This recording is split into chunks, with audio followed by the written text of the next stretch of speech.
The M4 eastbound is closed at the Prince of Wales Bridge for resurfacing work, with diversions in place. In Cheshire, a broken-down vehicle on the M6 southbound between junctions 19 and 18 is causing delays as one lane is closed. On the trains, Northern buses are replacing trains between Hazel Grove and Buxton. Please plan your journeys accordingly. For more travel news, go to GBNews.com.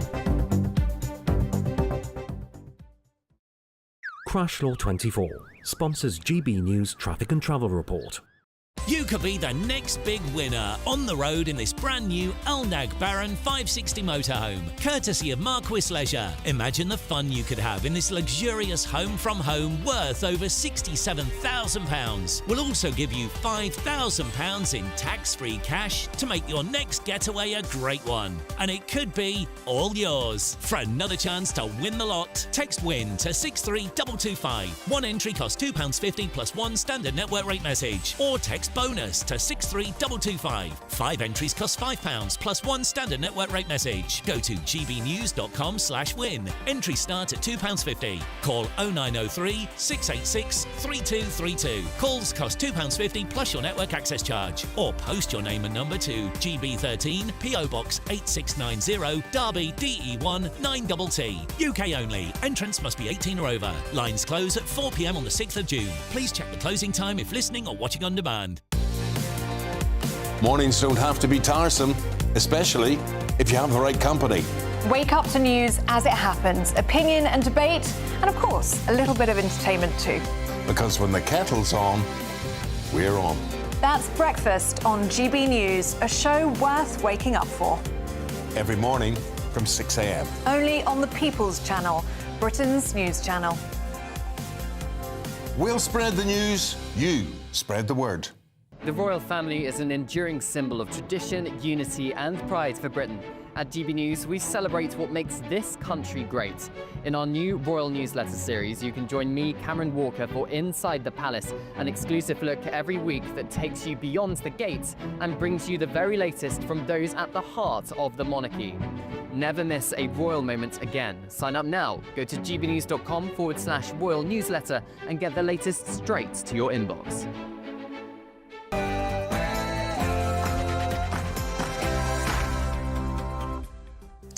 Good evening, it's 6 o'clock. I'm Miriam Cates and you're watching GB News. Coming up on Dewbs Co tonight, fears grow over the escalating conflict in Kashmir as Pakistan authorises its armed forces to conduct retaliatory strikes against India following overnight attacks.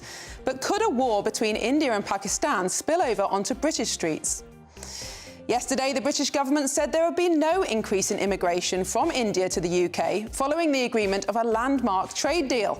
But this guarantee is being called into question as it emerges that in a major concession by the UK, Indian workers and their employers will pay no national insurance contributions for 3 years. And criminals who refuse to attend court for sentencing will face longer prison terms and the withdrawal of privileges. Justice Secretary Shabana Mahmood will change the law to give prison officers the power to force convicted offenders into the dock. But this comes as a new report suggests that Britain needs tens of thousands of new prison spaces just to keep up with demand. And Britain's housing benefit bill may have to double, as millions of workers are forecast to retire while still renting their homes or repaying their mortgages. The potential cost to the taxpayer of providing additional support could stretch to £32 billion a year. So we'll be asking, how can we fix Britain's pensions black hole?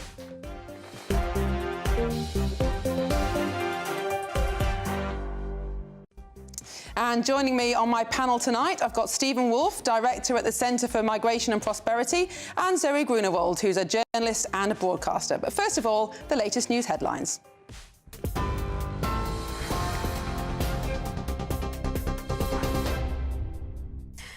Miriam, thank you very much. The top stories: Pakistan has vowed revenge after dozens were killed in Indian missile strikes last night.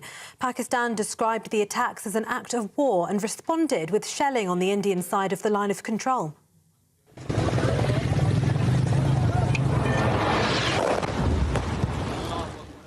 India says it launched the strikes last night on 9 sites in Pakistan and Pakistan-administered Kashmir. Pakistan, though, says 6 locations were attacked And Prime Minister Shehbaz Sharif says 5 Indian jets were downed. India hasn't confirmed this. At least 26 people have been killed and 46 injured by airstrikes and firing along the line of control. The Indian Defence Ministry said it targeted terrorist infrastructure, but Pakistan's Defence Minister said all the areas hit were civilian places, not militant camps.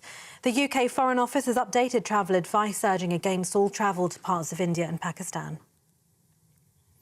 Elsewhere, criminals in England and Wales who refuse to attend their sentencing hearings could soon face up to 2 extra years in prison under a new bill set to be introduced in Parliament today.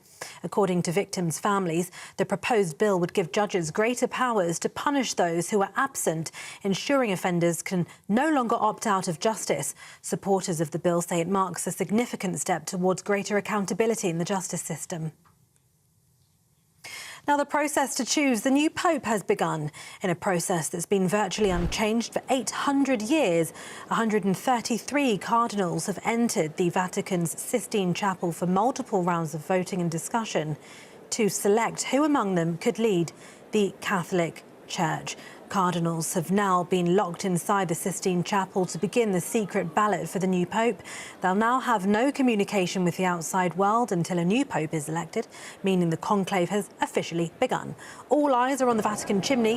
When white smoke is spotted, a new Pope has been chosen. Black smoke, meaning more voting, will take place tomorrow.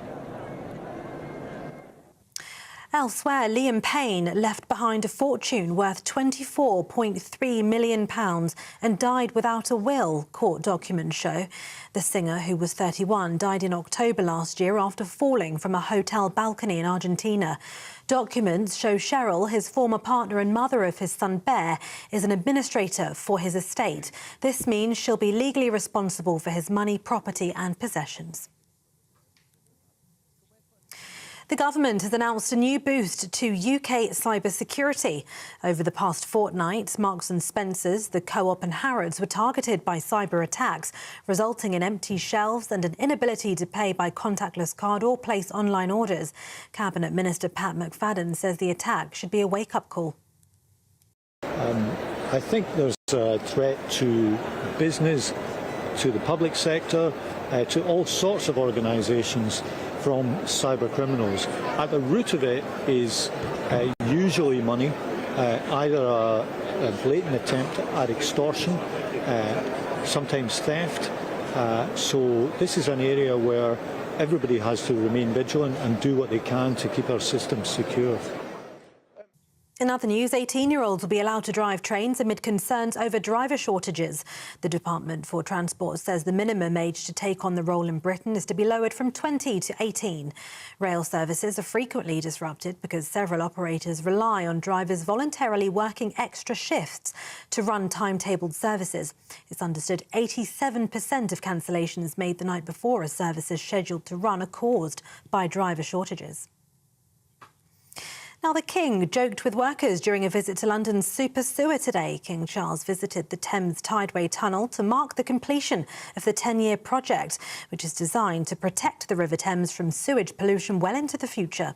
The 25-kilometre-long sewer will intercept, store and ultimately transfer sewage waste away from the Thames with a combined capacity of 1.6 million metres squared.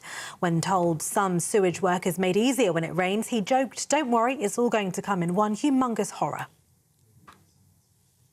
And a final shortlist of 5 proposed designs for the National Memorial to Queen Elizabeth II has been revealed by the government.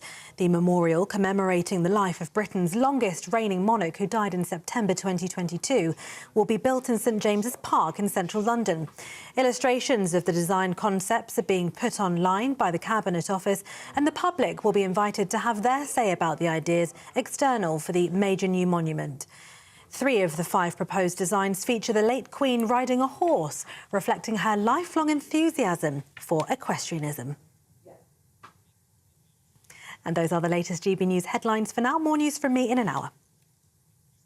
For the very latest GB News direct to your smartphone, sign up to News Alerts by scanning the QR code or go to gbnews.com/alerts.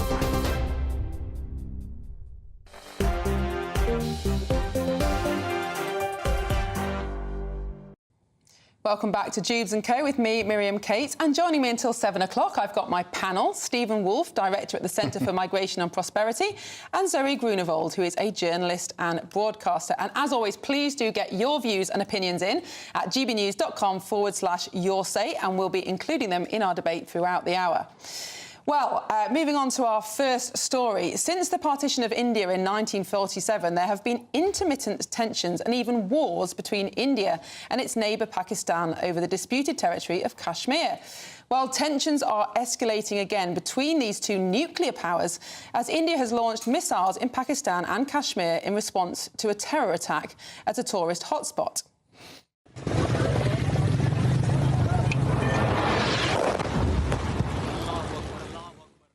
Well, in highly coordinated air and drone strikes, Indian missiles hit 9 targets, both in the part of Kashmir region administered by Pakistan and in Pakistan's Punjab province.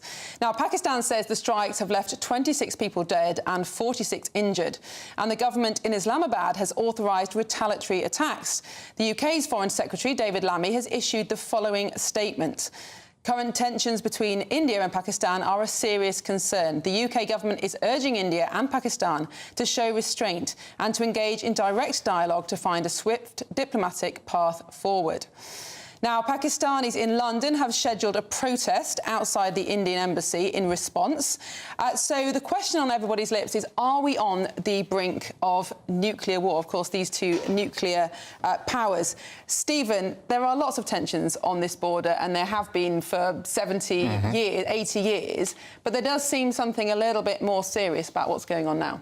I would agree with you that this is more serious between the two nations that have tried to get along in the last few years, particularly with the other kind of international issues that are going on around the world. They are being courted by the big powers. America is trying to, through Trump, to pull Modi back away from Russia, which is a long-time friend of India. There's been a change of government in Pakistan because they were seen to be favourable towards the Chinese, who are also urging a kind of reaction of calmness. Do I think that they're going towards nuclear war? Absolutely not at this stage. Do I think that they're going to go to potentially escalate this?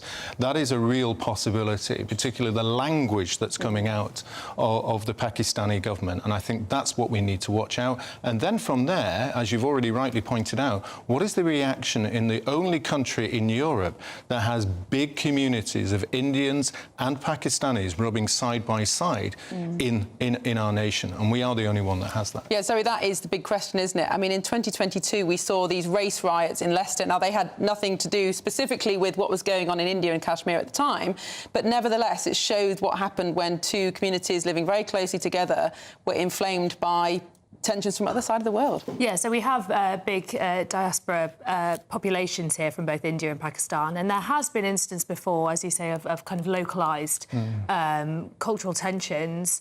We haven't really seen anything on a huge scale, and I think the government will want to work very closely with community leaders on both sides to make sure that anything that's happening internationally doesn't spill over here. But I think more generally, and, you know, we'll have to wait and see. I think a lot of that will depend on the scale and nature of this conflict. As Stephen says, you know, it seems to be escalating at this moment in time. But are we on the brink of nuclear war? Well, we all certainly hope not. And it's not in either India or Pakistan's interest to go there either. You know, they have the principle of mutually assured destruction. Yeah. So let's hope that we bring them back from the brink. And I think the international community all has influence here. There is a role to play. Let's hope this de-escalates, and let's hope that community leaders in this country can keep their communities calm as well. I mean, absolutely. Let's hope we don't get to nuclear war, of course, but there are some worrying signs that are different from previous tensions. So India not only sent missiles into the disputed territory of Kashmir, which, of course, both sides claim ownership of, but also actually into Pakistan itself, into the Punjab region. They haven't done that since, I think, 1971, so that's a big change. And India have also reneged on a water deal that was signed in the 1960s to guarantee water supply into Pakistan. So these are worrying signs. That's quite significant because it actually starves areas of Pakistan actually of water. And what you didn't mention was the fact that 5 planes are alleged to have been shot down by Pakistan, which would be an incredible embarrassment to Modi, because the Air Force is regarded as the prima donna of the kind of Indian military area. And it's also something that the Indian elite are incredibly proud of. The problem with Modi is that he's gone out there as being a hard man, a tough guy. And he's got a lot of billionaires, millionaires in there who believe in that rhetoric. It's about time that we crush Pakistan, use this as an opportunity to do so. I heard it myself when I was in Bombay, how they ridicule Pakistan, and they really want to see this as a strengthened action. So he has got a hard core of individuals sitting in his country saying, let's take tough action. And yet he has to be sensible, because we could get down there. But where I talk about, in terms of last year's riots, there were 222 arrests, or slightly that number, in Leicester. There were huge numbers of police. There are 10 different regions of the United Kingdom where you have this disproportionate element of either 27% Indian in Leicester against 6 or 5% Pakistani. Take that up to Bradford, it's the reverse of that. And these are where the flashpoints could occur. I think we need to watch what's going to happen when we have this demonstration. Will the Indian diaspora react to Pakistan outside theirs, or will you see it come across the country? I hope not, but it doesn't stop them turning around and saying this is an international operation that we can use for our own political agendas in the UK for our own disparate communities. And Pakistan has an almost equally hardline government, or certainly military. And the other thing that's different this time, Zoe, is that in the past, the Americans have been fundamental in talking both sides down. Donald Trump's not particularly interested in. He's just said, well, they've been at war a long time, let's hope they calm down soon, or something to that effect. Could the American approach have a big impact on what happens it's interesting, because obviously Trump doesn't want to be the world policeman anymore. You know, he's made that quite clear. But I think when you are talking about countries with nuclear arsenals, I think it does change the game slightly. And as much as Trump has said a lot of isolationist rhetoric, actually he's also shown himself to be quite interested in the affairs of other countries at the same time. I wouldn't necessarily say everything Trump says and does align. So, and you know, there's the rumour that Trump is after some sort of Nobel Peace Prize, so maybe he'll see an opportunity here. Across every continent of the globe. Pakistan and India. He could be working behind the scenes as we speak. Well, Rob's got in touch on gbnews.com/your say. He says, never mind about a nuclear war between Pakistan and India. That probably won't happen. We should be looking out for a civil war on the streets of the UK. Well, let's hope that doesn't happen, but certainly tensions are rising. Well, coming up after the break, further concerns around India, but this time about the UK-India trade deal. Some people are accusing the PM of two-tier taxation. So is this a historic economic deal or a kick in the teeth for British workers? Don't go away.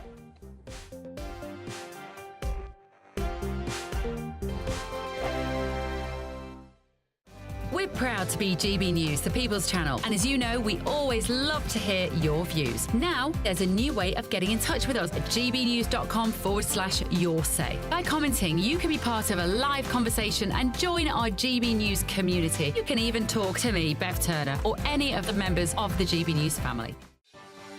Martin Daubney, weekdays from 3 p.m. Utterly fascinating. It's a 3D rendering of the wreckage for the first time. It's going to be projected onto a warehouse wall in London. People will be able to see this in its full magnificence for the first time. Tell us how exciting you think this is. This is amazing footage and amazing pictures.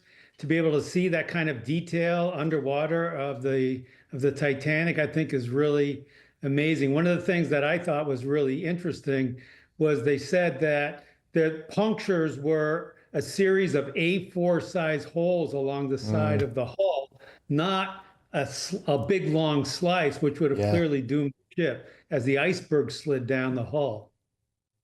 And it's fascinating. There is also a video, a recreation. They've analysed, as you said, the damage caused to the hull when the ship famously hit that iceberg. And it now appears, David Market, it was more of a glancing blow.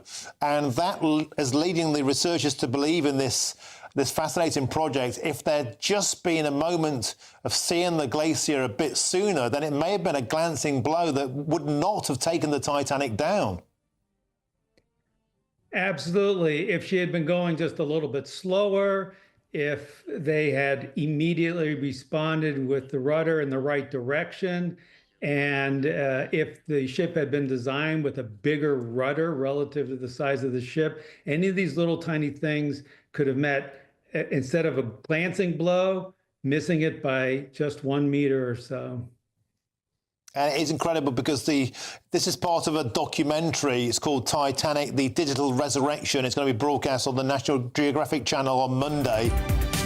GB News, the People's Channel. In the GB Newsroom, we bring you the news as it happens. With our team of dedicated journalists across the UK. We're ready to keep you up to date with what's happening every half an hour, every single day. Bulletins here on GB News. The People's Channel. Britain's news channel. Headliners on GB News 11 p.m. every night. It's got 3 top comedians going through the next day's newspapers so you don't have to read them, which is great. That's a good point. He's lying. I mean, maybe he's not lying. That's Headliners every night from 11 p.m. and 5 a.m. as well on GB News, Britain's news channel.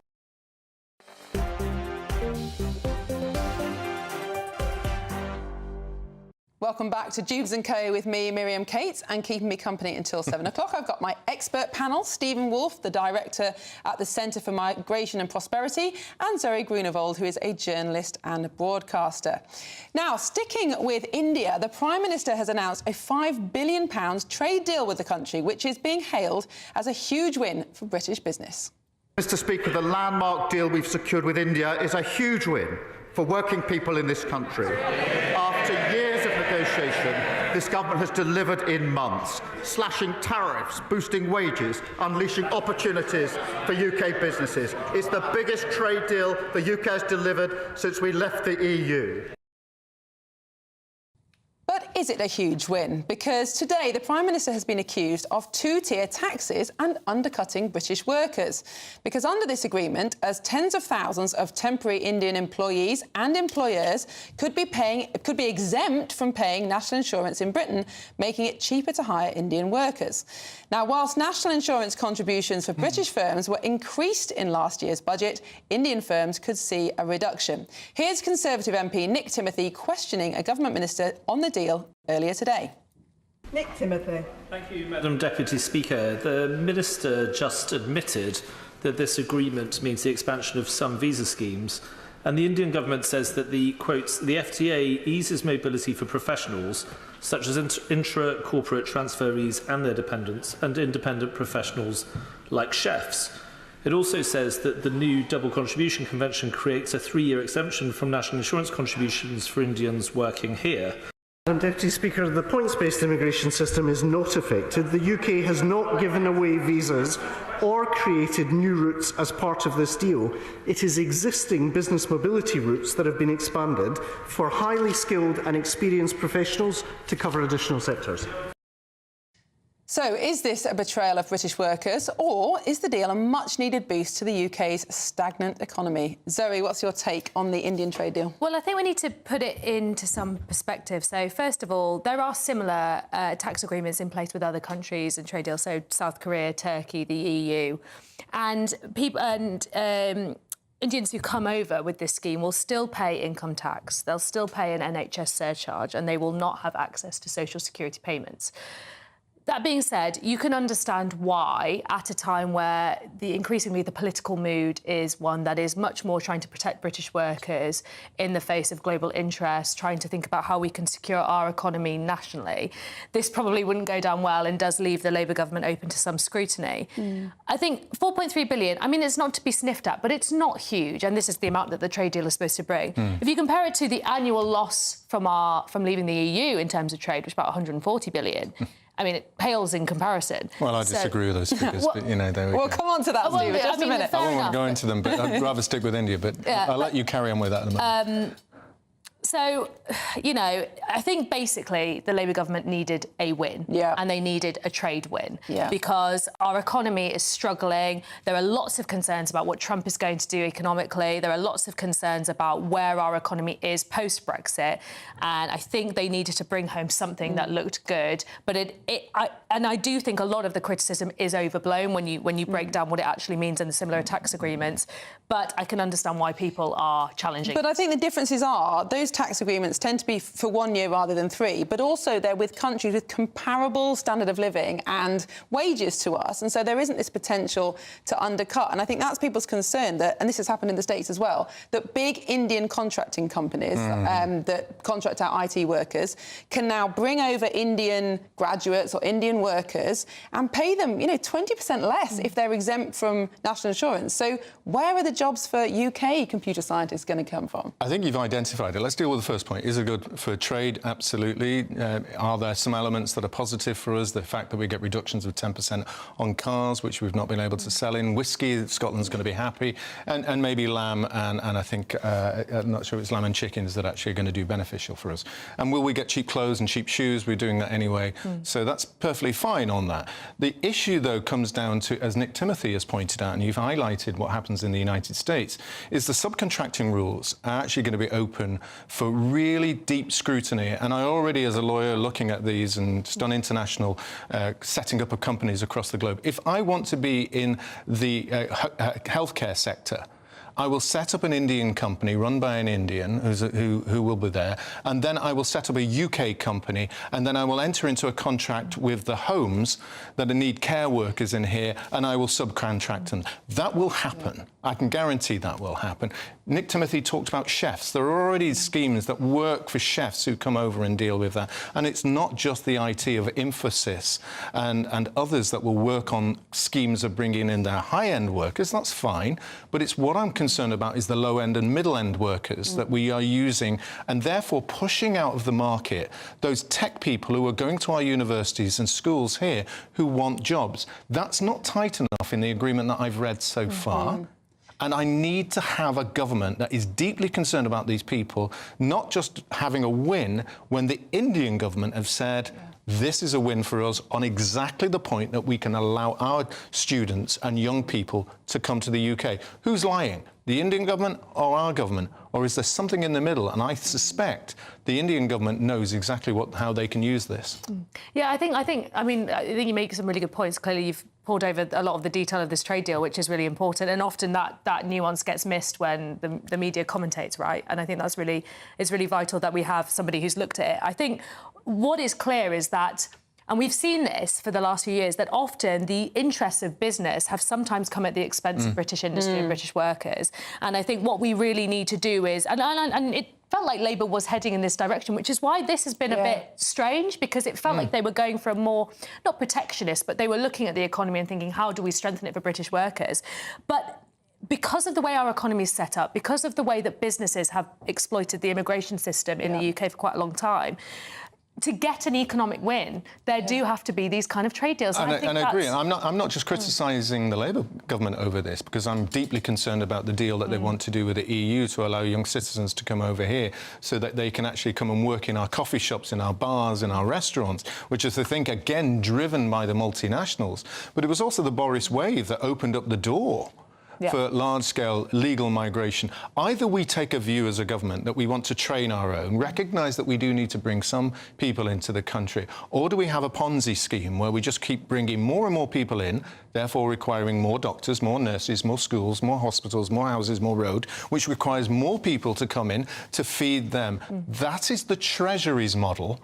And I think they need to be challenged on this by the Labour government. I think the Treasury often doesn't take into account is that different workers, different people from different cultures and different parts of the world contribute differently to the economy. And this is something that actually the Dutch are very good at measuring. We've got a map, I think, somewhere to show. And the Dutch measure the contribution on average of immigrants from different countries. Don't know if it's going to come up. But basically, if the kind of hotter the colour, the less the contribution, or the more negative the contribution that people make to the Dutch economy. We don't have this data in the UK, but we can assume that it's similar to the Netherlands. And you can see from India that actually Indian immigration does make a slight positive contribution, much more so than, for example, neighbouring Pakistan, which is red, but obviously a lot less than other Western countries. So, we can expect that some of this immigration will be high skill, and certainly into the IT sector. But the point is, is it going to be possible to undercut some sectors so much? But this is why I think these things need to come with strengthening workers' protections as well. You cannot have a system where businesses have been allowed to degrade workers' rights, preside over stagnant wages while CEOs are getting richer, and basically depend on cheap foreign labour. I mean, that is bad for the economy. It's bad for people who are coming over on insecure contracts, and it's bad for British workers. So anything like this has to be considered with a Labour government that is going to strengthen workers' rights and stand up to businesses and say you can't just employ people on the cheap. We need a strong economy and we need people to be paid well. Tony Benn argued this in Arguments for Socialism when he suggested that large corporates would use the ability to have cheap labour. Cheap labour is driven by large-scale migration. Whether it's at the university level or whether it's below that, they're still undercutting those people who can get university jobs with higher incomes. More people that come in still creates a lower pressure point. And when you look at that data you've got from Holland, we don't have that. But what we do have is the OBR data that suggests certain countries over a period of time will mean that we extract more money from the state to pay them until pension age. So we know lots of people coming from Afghanistan, from Pakistan, from Somalia, from Iran and Iraq generally will be net takers if they get to pension age. I think what's really interesting is actually that politicians and political parties on both left and right are now cognizant of this, they understand this. But I think you're right, Stephen, it's the Treasury that drive this, because the Treasury is so focused on GDP, short-termism. You know, of course, if you import 200,000 people, you're going to get a boost to GDP for a year or two, but not GDP per capita. They're frightened. Exactly. It's the Treasury that are blocking. Absolutely frightened of dropping down the GDP tables, because their fear is if we drop down the GDP tables, the bond markets will then see us as being weak and therefore put pressure on the pound. The pound will rise. Our cost of our biggest import, which is energy, will there cause inflation. So the only way to the cost of our debt, which is now absolutely huge. But the Home Office or the government is at least trying to put some restrictions on, because yesterday it was announced that they are set to restrict work and study visa applications from nationalities who are the most likely to use work and study visas as a backdoor into Britain's asylum system. So these are countries like Pakistan, Nigeria and Sri Lanka. But it's a move that could be classed as discriminatory and challenged in the courts. So, Zoe, what's quite ironic is that it's Indian nationals who are the most likely to overstay their visas. And obviously we're now potentially going to have a lot more Indian nationals coming. But this is interesting from the government, because actually most asylum claims, or a large amount of asylum claims, come from people who've arrived here on visas, not actually from people in small boats. So how's this going to play out? Yeah, I mean, this is interesting, because I think it's important that the government looks at the evidence and makes policy accordingly. I think it's much more important to make policy according to evidence than ideology when it comes to things like this.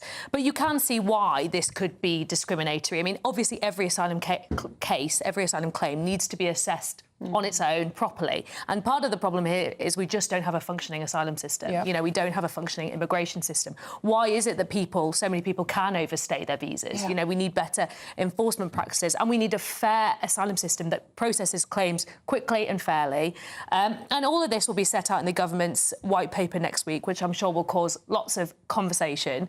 But, you know, I think this particular proposal, while it might feel evidence-based, you can see why it could be challenged in the courts. You know, if people feel like they weren't heard because they're purely based on their nationality, and that could be a problem for Labour. And in our domestic law and in our domestic policy, the idea that you could say that you could refuse to employ someone or give someone a service on the basis of their nationality would be completely illegal, and yet the government's saying, well, we could say no more visas to Pakistanis, let's say, because they're less likely to leave the country. Yeah, but the interesting point is, under international law, there's nothing that stops you actually having a target that says how many visas you're going to issue in a particular year.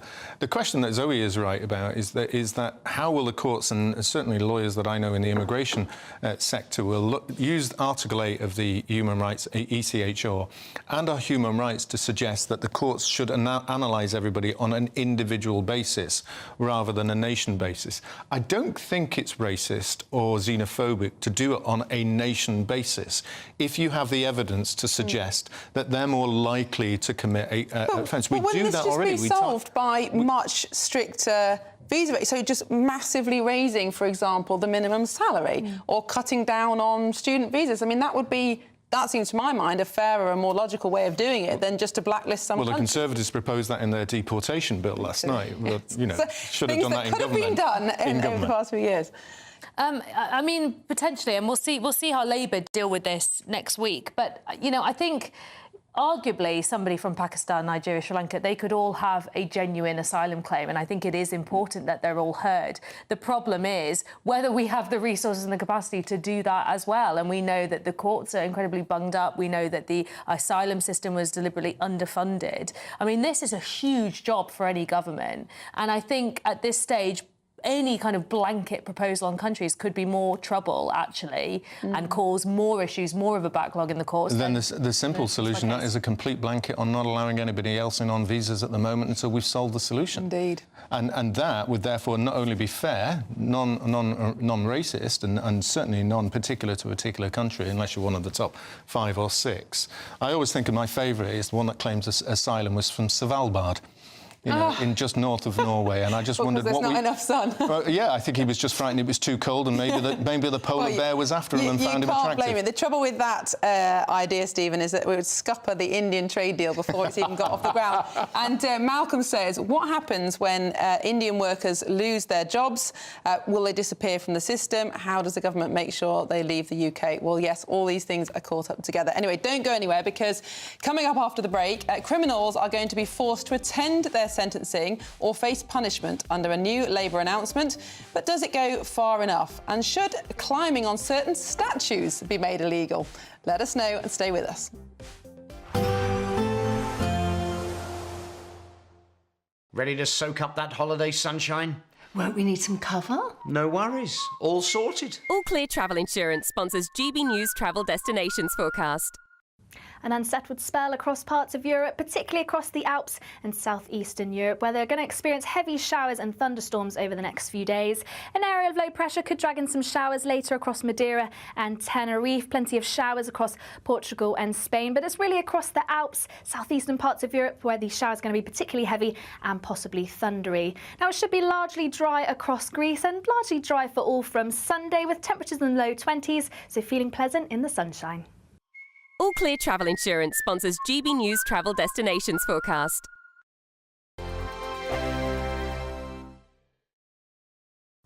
Hello there, good evening. Welcome to your GB News weather update from the Met Office. Over the coming days, high pressure clings on, leaving lots of pleasant weather, feeling warm in the sunshine. That's away from eastern coasts, though, always a bit cooler here.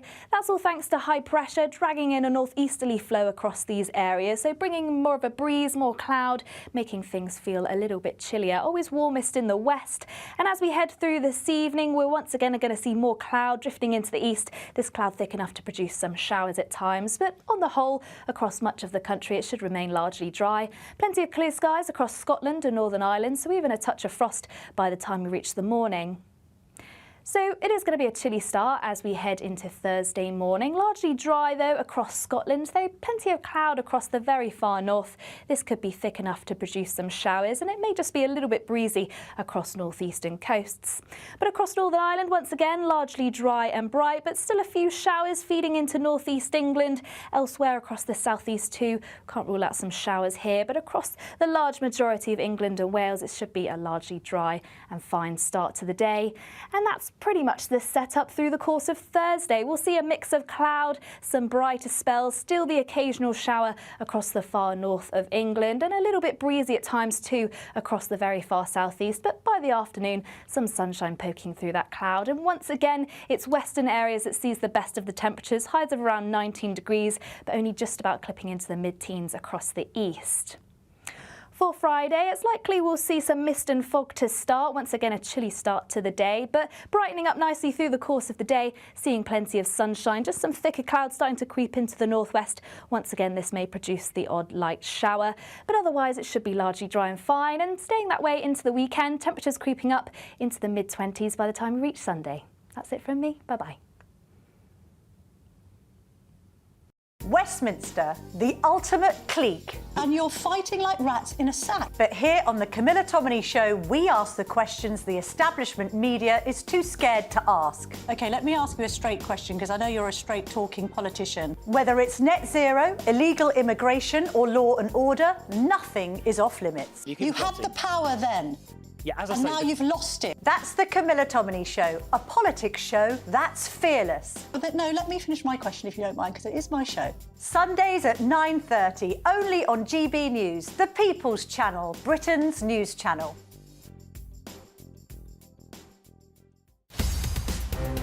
the GB newsroom, we bring you the news as it happens. With our team of dedicated journalists across the UK. We're ready to keep you up to date with what's happening every half an hour, every single day. Bulletins here on GB News. The People's Channel. Britain's news channel.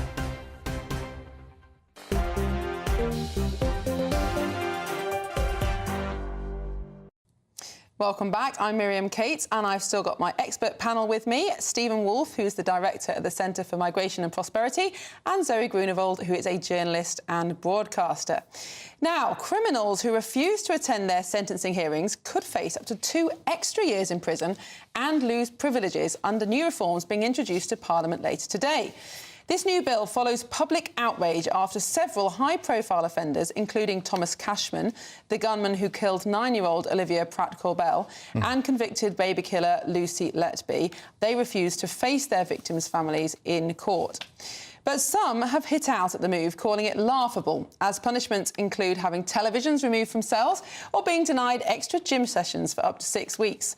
So can we credit Labour with making good moves in law and order, and does this go far enough? Now, Stephen, of course, this did cause outrage when some of these criminals the attacker from... Axel Ruda-Cabana.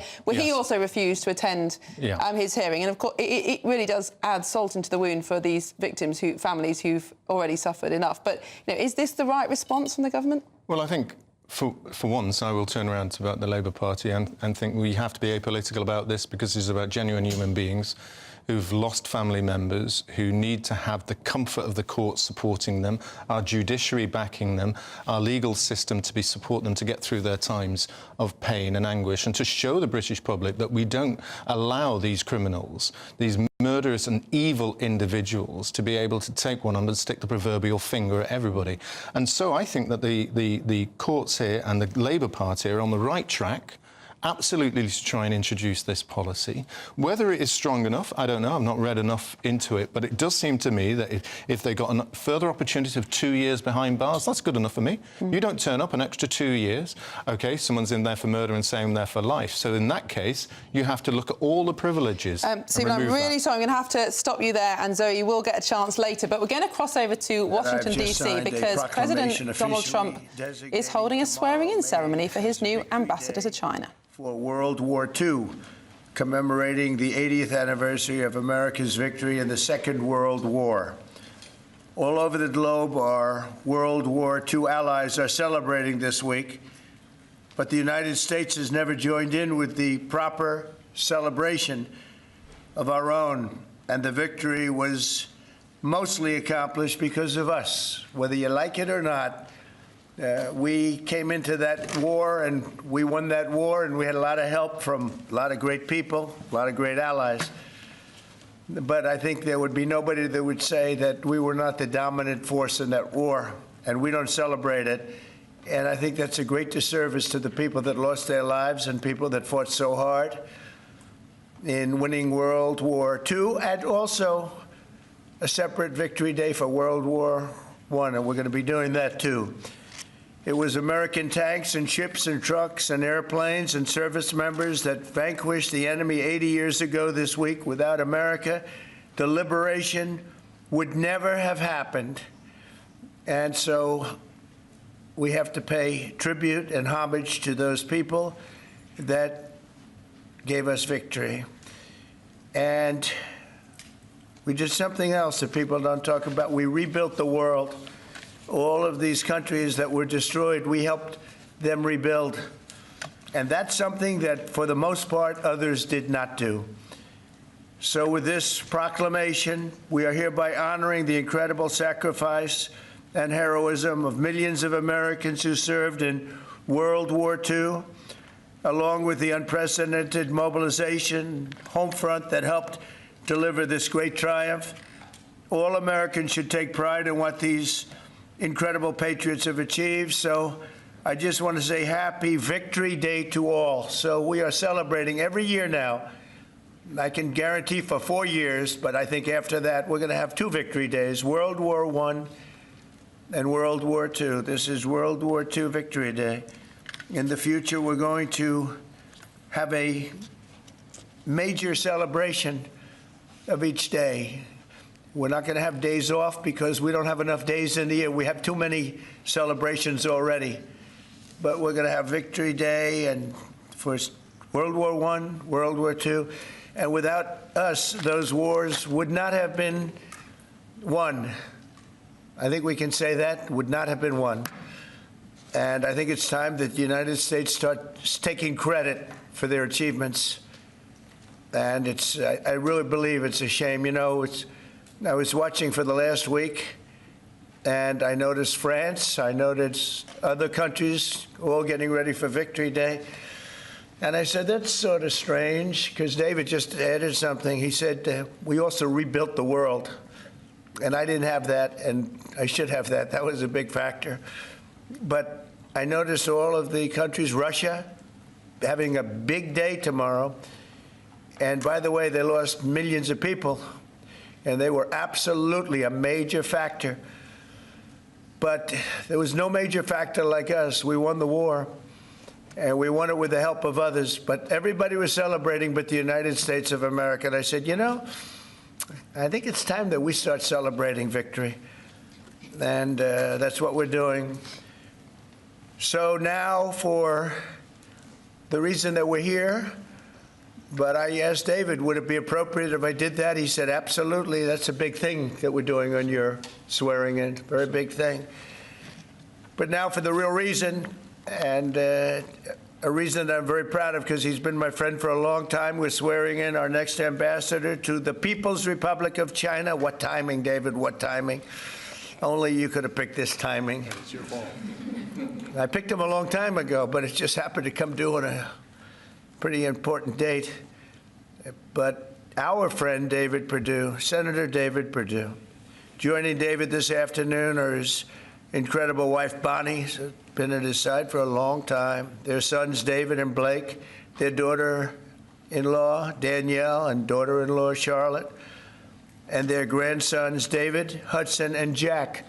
That's a beautiful family. Congratulations. I didn't think you had it in you, David. That's really something. That's pretty amazing. Look at that. Our new ambassador brings to this position a lifetime of experience at the highest levels of business and politics, and he is at the highest level. Over 4 decades in business, he rose to lead several major American corporations, including as the president and CEO of the footwear giant Reebok, where he did very well. He did a great job. And later CEO of Dollar General. Likewise, he did a great job. David also lived and worked in Singapore and Hong Kong for several years, developing a wealth of experience negotiating and doing tremendous business deals for lots of different leaders that he worked with. Following his tremendous business success as an executive, David stepped forward to serve America in government, and as we all know, in 2014, he was elected United States Senate in Georgia, and he was very popular, very respected from day one. He served on the Senate Foreign Relations Committee and was a tremendous partner to our administration during my first term. I dealt with him a lot, and he solved a lot of problems. Now I'm entrusting David to help manage one of America's most complex and consequential foreign relationships, and I know he'll do a fantastic job. As our lead diplomat in Beijing, David will work to promote American interests and stability in the Indo-Pacific, help stop the flood of Chinese fentanyl across our borders, which we have to do. We lost, I believe, 300,000 people last year. Seek fairness and reciprocity for the American worker, ensure the safety of our citizens overseas, and promote peace in the region and in the world. And I'm confident that he will do an exceptional job. He's an exceptional man, and make our country very proud and make our country very safe, too. So, David, I want to congratulate you. This is as big as it gets, and the timing is unbelievable, but it's time that we have somebody like this. This is a very, very extraordinary man, and you're going to do a fantastic job. And say hello to President Xi when you're over there, please, okay? Thank you very much. Marco, would you do the service? Thank you.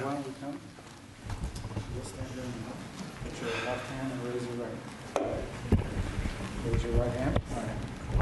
I state your name. I, David Perdue, do solemnly swear. Do solemnly swear that I will support and defend. that I will support and defend The Constitution of the United States. the Constitution of the United States Against all enemies, against all enemies, foreign and domestic. foreign and domestic. That I will bear true faith That I will bear true faith and allegiance and allegiance to the same. to the same. That I take this obligation freely, That I take this obligation freely, without any mental reservation without any mental reservation or purpose of evasion. or purpose of evasion. And that I will well And that I will well and faithfully. So we just been watching Trump swearing in the new ambassador to the People's Republic of China there in Washington. But Trump kind of departed from the brief, which I suppose we shouldn't be surprised, and made some interesting comments about the Second World War and about VE Day, which it sounds like, from what Trump said, the Americans don't celebrate as much as we do in Europe. But he said some strange things, Zoe, didn't he? That America was kind of solely responsible for Allied victory in the Second World War. I mean, it's an extraordinary... I mean, first of all, it didn't really have anything to do with swearing in the new ambassador, new Chinese ambassador. Secondly, it's quite a disrespectful assertion to make, you know, on the eve of VE Day, Victory in Europe Day. This is classic Trump, you know, it's a bit of America boosterism that's not necessarily rooted in the truth. Yes. It appeals to a group of voters who just like to hear him talking the US up, but it doesn't go down well with his allies. And, you know, this is actually quite a disrespectful thing to say when, you know, a lot of people tomorrow will be remembering the sacrifices made across Europe. To kind of go in and take credit for it, I mean, it's nothing to do with Trump, quite frankly, and it's a rewriting of history, really. Yeah, I mean, the Americans were obviously crucial. D-Day couldn't have happened without them. But, he's going to take some questions now. I want to make it nice and simple. I'm not looking to have so many exemptions that nobody knows what's doing. We have to make it very simple, but I'll take a look at it. Yep. Mr. President, there are rumblings in Washington that some House Republican moderates are opposed to defunding Planned Parenthood in this year's reconciliation package. What do you say to those members, and are you supportive of... Well, I don't know yet. I have to see, because you're just telling me that for the first time. We'll work something out. Mr. President, what are you hoping that your representatives will get out of the talks in Switzerland on China? And secondly, what does China need to do on fentanyl specifically? What do you want to see them do? Well, they have to stop fentanyl from coming in. That'll be a very big part. And I had that understanding with President Xi before I left last time, and we had a deal, and he would have honored the deal. But when Biden came in, of course, nothing ever happened with him. He didn't know what the hell he was doing. But that would have saved a lot of lives. That election cost us a lot of lives and a lot of heartache. The fact that we went through 4 years of misery, and you look at what's coming through the border, and the job of getting murderers out of our country. So many bad things happened. The wars. You wouldn't have October 7th. You wouldn't have Russia fighting with Ukraine. You wouldn't have had that disaster in Afghanistan. You wouldn't have had inflation. All these things would have not taken place. So sad to see what happened. Any other questions? Are your administration sending migrants to Libya? I don't know. You'll have to ask Homeland Security, please. Would you support sending migrants? Would you support sending migrants? That Russia was asking for too much to end the war. Given that, do you still have confidence that... When did he say that? Earlier this morning. Well, it's possible that he's right. He may know some things that, because I've been dealing with this and some other things, but we are getting to a point where some decisions are going to have to be made. I'm not happy about it. I'm not happy about it. Okay. Just to follow up, sir, on the talks in Switzerland, what do you expect? What do you hope to come out of it? We'll see. I mean, look, it's we were losing $1 trillion a year. Now we're not losing anything. You know, that's the way I look at it. We were losing with China on trade $1 trillion a year, more actually, 1.1. But let's say $1 trillion. You know what we're losing now? Nothing. That's not bad. Are you planning a new ceasefire and hostage deal proposal for Israel and Hamas before you head over to the region next week? Where? In Gaza. In Gaza.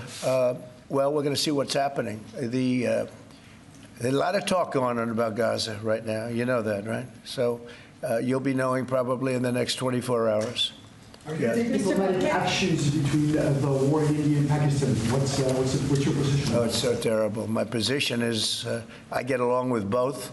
I know both very well, and I want to see them work it out. I want to see them stop.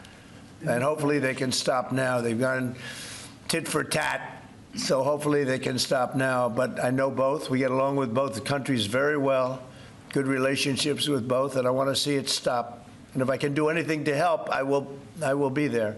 By the way, unrelated, but I guess it's all related when you look at the world nowadays. Rwanda and the Congo, we've made a lot of progress in getting that disaster stopped. We've had a very talented person over there, and we've made a lot of progress with Rwanda and Congo fighting a very violent war, by the way. China says in order to have substantive negotiations, you have to bring down your 145% tariffs. Are you open to pulling back your tariffs in order to get China to the negotiating table? No. Mr. President, Senator Tillis has come out against Ed Martin as U.S. Attorney. Do you have any response to that? Well, it's disappointing because, I know Eddie's very talented. Crime is down in Washington, D.C. Street crime, violent crime by 25%. And people have seen, they've noticed a big difference. So I didn't know that. But if anybody voted against him, I feel very badly about it, only in the sense that in this short period of time that he's been there, crime is down 25% in Washington, D.C. But that's really up to the senators. If they, feel that way, they have to vote the way they vote. They have to follow their heart, and they have to follow their mind. Mr. President, when you are referring to the Persian Gulf as the Arabian Gulf, are you going to make that announcement on your trip? They're going to ask me about that when I get there, and I'll have to make a decision. So you haven't made a decision yet? I don't want to hurt anybody's feelings. I don't know if feelings are going to be hurt. Why have a case right over here? It's called Gulf of America. And I guess a lot of people get ideas from us. But the Gulf of America was something I thought should have been named a long time ago. I'm going to be given a briefing on that. It was just done. And I'll make a decision. Is it the U.S. position that Iran can have an enrichment program as long as it doesn't reach a weapons? We haven't made that decision yet. We will, but we haven't made that decision. Interesting scenes, as always, there in the White House. We've been watching Donald Trump signing in a new ambassador to China, but also making some rather interesting comments about the Second World War, claiming that the US almost single-handedly was responsible for winning the Second World War. I think the Russians will have something to say about that. But, of course, we will be celebrating VE Day tomorrow, that day when the Germans did surrender in 1945 and the war in Europe was finally over, and then the counting the cost began, and of course the war carried on until the Japanese surrendered. So lots to be thinking about tomorrow. I'll be back tomorrow at 6 o'clock. Thank you so much to my panel. But first of all, we are going to your weather.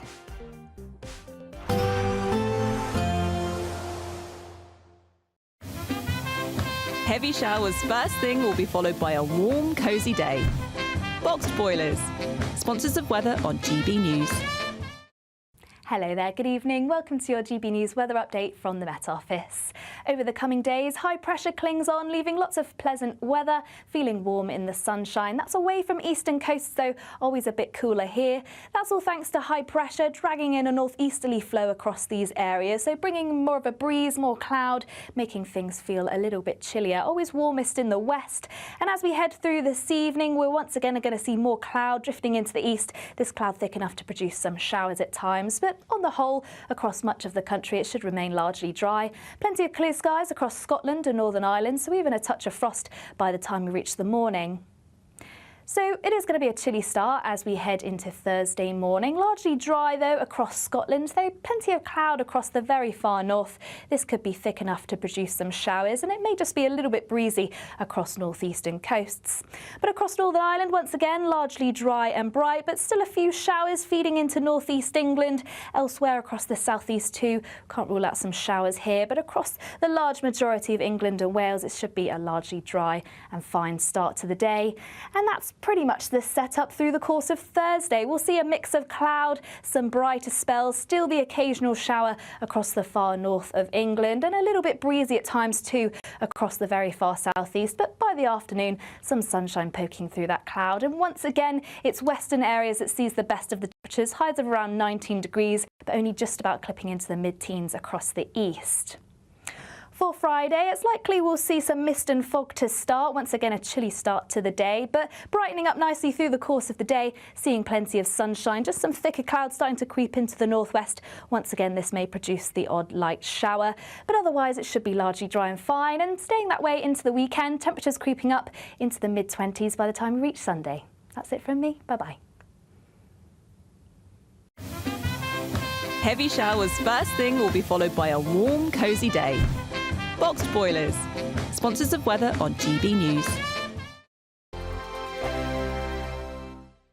You could be the next big winner on the road in this brand new Alnag Baron 560 motorhome, courtesy of Marquis Leisure. Imagine the fun you could have in this luxurious home from home worth over £67,000. We'll also give you £5,000 in tax-free cash to make your next getaway a great one. And it could be all yours. For another chance to win the lot, text WIN to 63225. One entry costs £2.50 plus one standard network rate message. Or text bonus to 63225. 5 entries cost £5 plus one standard network rate message. Go to gbnews.com/win. Entry start at £2.50. Call 0903 686 3232. Calls cost £2.50 plus your network access charge. Or post your name and number to GB13 PO Box 8690 Derby DE1 9TT. UK only. Entrance must be 18 or over. Lines close at 4 p.m. on the 6th of June. Please check the closing time if listening or watching on demand. Mornings don't have to be tiresome, especially if you have the right company. Wake up to news as it happens, opinion and debate, and of course, a little bit of entertainment too. Because when the kettle's on, we're on. That's Breakfast on GB News, a show worth waking up for. Every morning from 6 a.m. Only on the People's Channel, Britain's news channel. We'll spread the news, you spread the word. The royal family is an enduring symbol of tradition, unity and pride for Britain.